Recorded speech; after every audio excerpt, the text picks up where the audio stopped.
Hello everyone and welcome to today's video. Before we get started, I'm going to say just that we're at 216 subscribers. Thank you all for who have subscribed already. It truly means a lot. And if you guys haven't subscribed, make sure you guys consider subscribing and turn on that bell notification so you don't miss a single video when I post it or when it comes out. Make sure you hit the like button if you like the video so far. So we're going to jump right into another 2024 election prediction.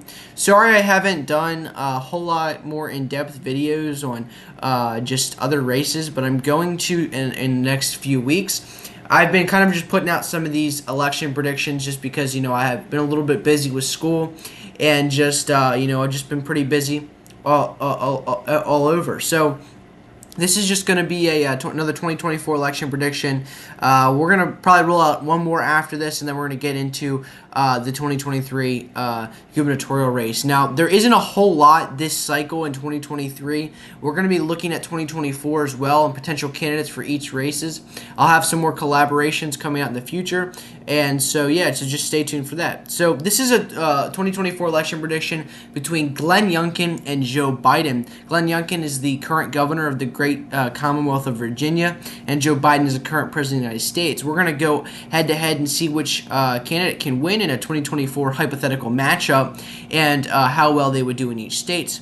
So first off, let's just go to the states for Glenn Youngkin and Joe Biden. The safe states, there are 11 points for the candidate or higher. These states would be Alaska, Oklahoma, Kansas, Nebraska at large, 1st and 3rd district, South Dakota and North Dakota, Montana, Idaho, Wyoming, Utah. Also, Iowa, Missouri, Arkansas, Louisiana, Mississippi, Alabama, South Carolina, Tennessee, Kentucky, West Virginia, and Indiana. Iowa will probably be 11.2 to 11.3 points for Glenn Youngkin against Joe Biden. Now for Joe Biden's safe states, his safe states do include Washington, California, Hawaii, the District of Columbia, Maryland, Delaware, Rhode Island, Massachusetts, Vermont, New York, Maine's 1st Congressional District, and I believe that is all. Now, moving on to Glenn Youngkin's likely states, this includes the state of Texas. So, if we look at Texas back in 2020, it went to Donald Trump with 52.1% to Joe Biden's 46.5%. So, Donald Trump did very well in the state of Texas. He did very well in the rural areas that came out for him, and he did fairly well in Fort Worth and the Dallas areas near there, in the suburbs around there. He did okay around Houston and Austin. But Donald Trump was the kind of candidate that kind of really appealed to more southern areas like Texas, and like Louisiana. He did fairly well in those areas, in the more rural backwoods areas of those states. So Donald Trump's going to win. Glenn Youngkin's going to win this state around 7 points against Joe Biden. He'll improve on the margin that Donald Trump got, as we can look in 2020. Donald Trump got 5.6%, and I think Glenn Youngkin can get around 7%, 7 to 8% in the state of Texas. Now moving on to the next state, this is the state of Florida, a state that is shifting very hard to the right in recent years. Ron DeSantis won his re-election with 19 points, and very closely did Marco Rubio in their re-election. So back in 2020, we did see that Donald Trump won the state of Florida against Joe Biden with 51.2% to Joe Biden's 47.9%. He did very well in the more rural areas, and in the suburbs, he did very well around Orlando, Tampa, West Palm Beach, and Miami. He did very well in the suburbs and in the rural areas. So they came out for Donald Trump, and he did fairly well. So as we can look, we're going to put this around 5 to 6% for Glenn Youngkin. I think that he'll come out as that moderate-based type of Republican and kind of bring back those more traditional independents that have kind of voted for each party depending on which party's more favored in elections and which party seems to be the best on the issues. So I do think that he will do fairly well in the state of Florida, and I think that he'll appeal to a lot of independents that would traditionally vote for Joe Biden, but his unpopularity and more of being a more progressive Democrat, I think Glenn Youngkin can really much appeal to those more moderate Democrats as well. So moving on to the next state, this is going to be the state of North Carolina. I do think that Glenn Youngkin will be able to win the state of North Carolina with around 5.5 points. As we look back in 2020, Donald Trump only won it with 49.9% to Joe Biden's 48.6%. Donald Trump did very well in the more rural areas, and the suburbs did turn out for him. And he ultimately did win this state with around a point, 1.3% against Joe Biden, as we see right here.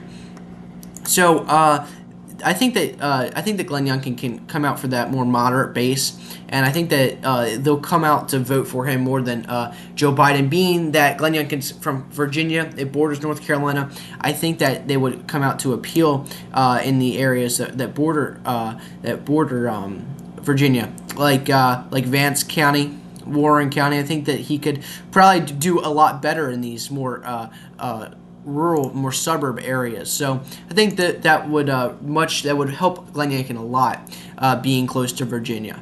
So moving on to the state of Ohio, I think that Glenn Youngkin will be able to get the state of Ohio with around, I'm going to say 9 to 10 points. As we saw in 2020, Donald Trump won this state with 53.3% to Joe Biden's 45.2%. And as we look here, he won it by 8 points. And in 2016, Donald Trump won it by 8.1. So not that big of a shift difference, like around a 0.1% difference. And I think that Glenn Youngkin will be able to improve in Athens County, Montgomery County, even Franklin County. But I think that he'll do a lot better in Hamilton County and Cincinnati. I think that he'll improve around there. And, the suburbs of Cleveland, Akron, Summit County, he could appeal more to, and Toledo, Lucas County. So he could do a lot better in the state of Ohio, and he would improve on Donald Trump's margins. I'm pretty sure Donald Trump would try to endorse Glenn Youngkin if he were to win the nomination, and I think he would support him. Glenn Youngkin's more of that more moderate Republican. He's not he's not like a Donald Trump, but he is pretty conservative overall.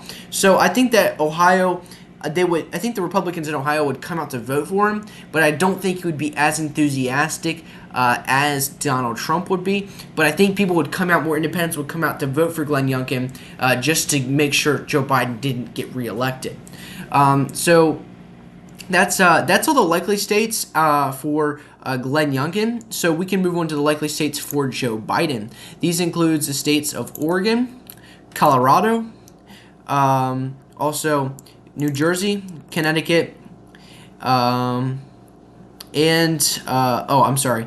I was going to put Illinois as a safe state for Joe Biden. Excuse me, I forgot that one. And I think that's all. That's all the states for Joe Biden.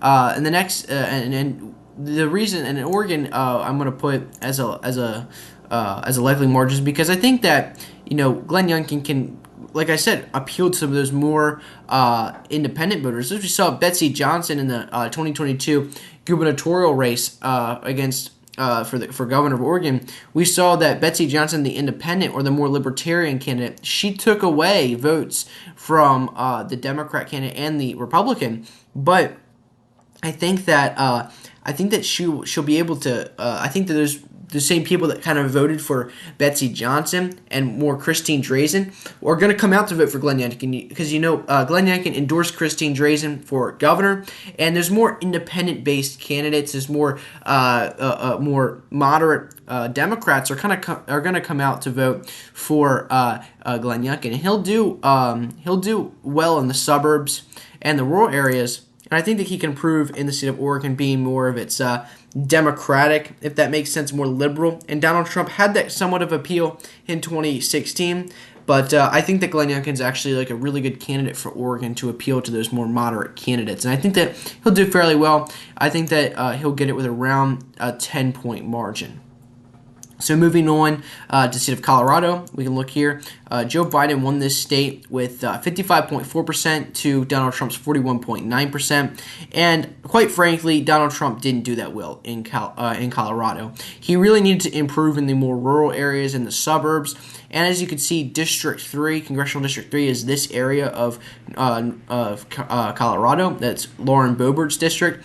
And he didn't even do that well in some of these counties. Garfield County, and some other counties that were kind of a swing counties that he kind of should have done a little bit better. And so Glenn Youngkin could probably improve in the Denver areas, Fort Collins areas. So I think that he could really improve in those more traditional Democratic areas, but I think that he'll be able to, improve on those margins of Donald Trump's margins. So I think he'll be able to improve in Colorado and get it probably around 9.5 to 10 point, maybe 10.5 point margin. It would be somewhat close, but it wouldn't be close, but it would be a little bit more competitive for the Biden campaign. And the state of New Jersey, the reason why I have that there is it went to Joe Biden with 57.1% to Donald Trump's 41.3%, and Donald Trump really did bad in New Jersey. It is a very I would say more of a Democratic state. It has voted for Democrat senators and governors quite handily. I mean, they did have Chris Christie back in the early 2000s, early to mid 2000s, and so it's he was kind of like a electoral juggernaut, kind of like in New Hampshire and Vermont, but I just don't see that. I think that Glenn Youngkin can improve in New Jersey, but he won't do that well. He's not going to win the state, but he'll get it around a 10 to 10.7% margin, maybe 10.9, be fairly close. Now, Connecticut's the next state. I think he'll do better. I think it'll be just shy of 11 points, maybe 10.9, just barely. But it could be it could go safe. It could definitely go to Joe Biden with a safe margin, but I think I'm going to put it as a likely margin as of right now. So moving on, that's all the likely states for both candidates. So we're going to move on to Glenn Youngkin's lean states. These states include the first state where I'm going to put is the state of Arizona. So Arizona is going to go to Glenn Youngkin with a lean margin. I'm going to say 1.2 to 2 points. I think that he'll win it. Now, in Arizona in 2020, Joe Biden won the state with 49.36% to Donald Trump's 49.06%. And he won. The reason why Joe Biden won is because of Maricopa County, which holds Phoenix in it. And that county is the swing county. And whichever candidate wins that county, they pretty much win the state. As we look back in 2020, Donald Trump won the state against Hillary Clinton, and Maricopa County went to Donald Trump with 2.8%, and then in 2020 it went to Biden by 2.2%. So whoever wins this county, they win the election in Arizona. They win the state. So that's really why Joe Biden won it, because he won Maricopa County, and I think Glenn Youngkin could probably win this county back with around 0.9 to 1 point margin against Joe Biden. I think he'll win the state and do very well. Next state I'm going to talk about is the state of Nevada with a lean margin for Glenn Youngkin. As we saw in 2020, Joe Biden won the state with 50.1% to Donald Trump's 47.7%. And I think that Glenn Youngkin can improve in these more rural suburban areas like Washoe County. I think that he could come very close to winning if he doesn't win it, and I think that Clark County he would very much approve in the area. So Nye County he'd do very well in, and he would do very well in these other counties around Reno and Washoe County. So I think he'll do very well in the state of Nevada and ultimately come to win it with around, I'm going to say, a 2 point margin against Joe Biden. So yeah. Next, in the lean state is going to be the state of Wisconsin. I think that he wins this by, I'm going to say, 1 point margin, 1.2%. Joe Biden won the state with 49.4% to Donald Trump's 48.8%. And I think that he can improve on this on the more suburb areas. I think that the suburbs are what going to turn out for Glenn Youngkin and really push him over the finish line. And I think that's what he's going to have to appeal to those more suburb, more traditional, independent leaning Democrat voters. So I think that he's got to pull that off, and I think that he can. Speaking that he won in the state of Virginia. Now, one district I forgot to categorize as a safe district is going to be Maine's 2nd congressional district. Will come out for Glenn Youngkin with, I'm going to guess, 12 points or higher. So yeah. So moving on. I do think that's about it. The lean states. I think that's all for Glenn Youngkin. Now Joe Biden's. The next state I'm going to put is going to be Virginia. So Virginia is going to go for Joe Biden. Glenn Youngkin, though he's the governor there, he isn't going to be able to win the state. And as we speak in Virginia. Joe Biden won it with 54.1% to Joe Biden's 44%. So just 10.1%. And if Glenn Youngkin wants to make this competitive, which he could, he is very much going to make this state competitive.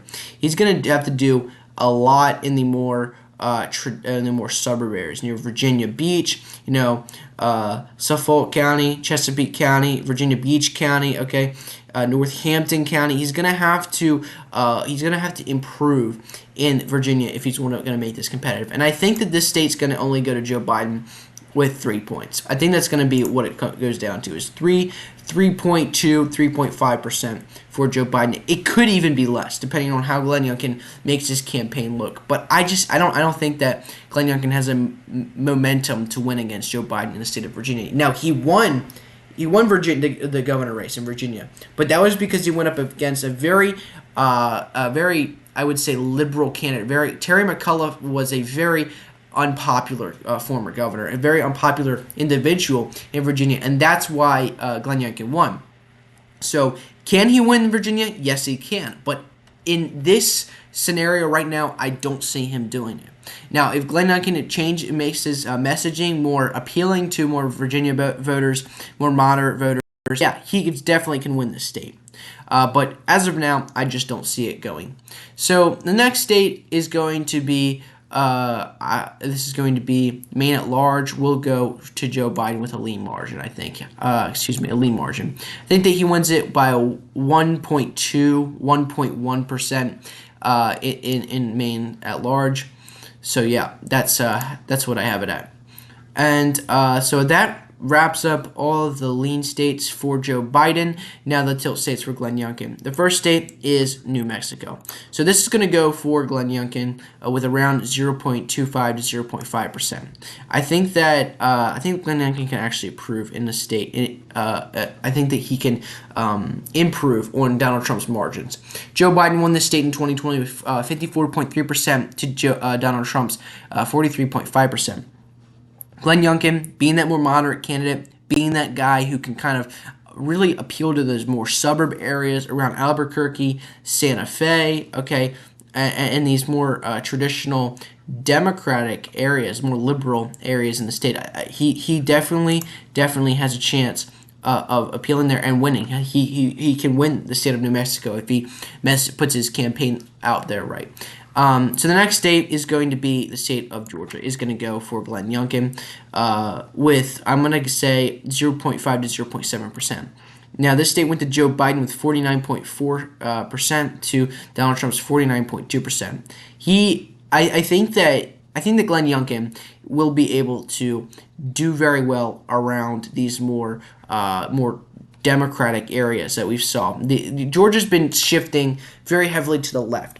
And I think that one of the few candidates that are really going to be able to win this is going to be Glenn Youngkin and Ron DeSantis and some other more moderate candidates kind of from the more southern areas that have that more, bipartisan, more I wouldn't say liberal, but more moderate Republican appeal. I think that's what Georgia's looking at now is these more moderate Republicans are seeming to win big and well in Georgia, while these more Trumpy candidates aren't really doing as well. So I think that Georgia's demographics are changing. They're looking for these I would say more not liberal candidates, but more moderate Republicans. So I think Glenn Youngkin very much appeals to these more these types of people in Georgia, and I think it's just enough for him to win. And the next state is going to be the state of Pennsylvania with its 19 electoral votes. Glenn Youngkin wins this 0.5 to 0.7%, kind of like Georgia. I think he wins it against Joe Biden. Joe Biden won this state back in 2020 with 50% to Donald Trump's 48.8%. And the way he's going to win this is going to be Northampton County, Lee County. He's got to improve in Bucks County. Okay, Montgomery. He's got to improve in Montgomery County. He's going to have to improve in Monroe County. I think if he does it right, he wins Northampton. Okay, if he doesn't, he comes very close to winning Lee County, and he wins back Erie County. That's how Glenn Youngkin's path to victory is in the state of Pennsylvania. He has to improve in Allegheny County. He has to improve in Century County. He's going to have to improve in these other suburban, more rural areas. He's got to get he's got to have the turnout if he wants to win it. And I do think he has that momentum in the state of Pennsylvania. I think that they'll come out to vote for. I think they'll come out to vote for Glenn Youngkin. I think that he'll be able to win in the state of Pennsylvania, and it seems like all odds are against Joe Biden in Pennsylvania right now. If we look at these more moderate Republicans, so I'm going to have it as a Glenn Youngkin win as of right now. And the next state is going to be the state of New Hampshire. He wins the state's 4 electoral votes with 0.25 to 0.5%. Very close race, but he's going to win it. Joe Biden won this state with 52.4% against Donald Trump's 45.4% in 2020, and he's gonna and Glenn Youngkin is that more Chris Sununu type of candidate, and I think that Chris Sununu is going to help boost Glenn Youngkin to the finish line. More of that Larry Hogan type of guy, where he appeals to these more Democratic, left-leaning Republicans, and that's what New Hampshire's kind of made up of, these more moderate Republican candidates. And I think that he'll do very well with independents. And New Hampshire's more of an independent-leaning state. They're more they're more libertarian than anything, honestly. So I mean, they're not more libertarian, but the independents are more libertarian-leaning, if that makes sense. So I think that Glenn Youngkin wins this state very narrowly. It would be a very hard uphill fight, but I think he wins it. All right. So that's how I have it. In the state of Michigan, I think that Glenn Youngkin wins the state of Michigan. Okay. I think that he just barely pulls it off. Very, very close margins. Very, very close margins, like in 2016, 0.22%. I think it's going to be 0.12%, okay, against Joe Biden. I think it's going to be very, very hard, but I do see him pulling off the state of Michigan, just barely, okay. And as we saw in 2020, it went to Joe Biden with 50.6% to end to Donald Trump's 47.8%. If we look at that, that is exactly a 2.8% margin. So, yeah, Glenn Youngkin's going to have to improve in these areas, okay? He's going to have to improve in around Grand Rapids, Kent County, okay? He's going to have to improve in Wayne County, okay? Oakland County, okay? He's got to improve in these more suburban, rural areas, these more, even the urban areas, these big cities. He's got to improve in Michigan he's got to improve in these more Democratic leaning counties. So he has to improve there if he wants to win the state of Michigan. The next state or county we have is Nebraska's second congressional district. I do think that Glenn Youngkin wins this by a very small margin, 0.5 to 0.3. 0.7%, 0.7%, somewhere around there. I think he pulls it off. The last state is the state of Minnesota. Now, Minnesota has been on a Democrat presidential streak for many, many years. Back in 2016, Donald Trump almost won it. Hillary Clinton won it with 1.5%.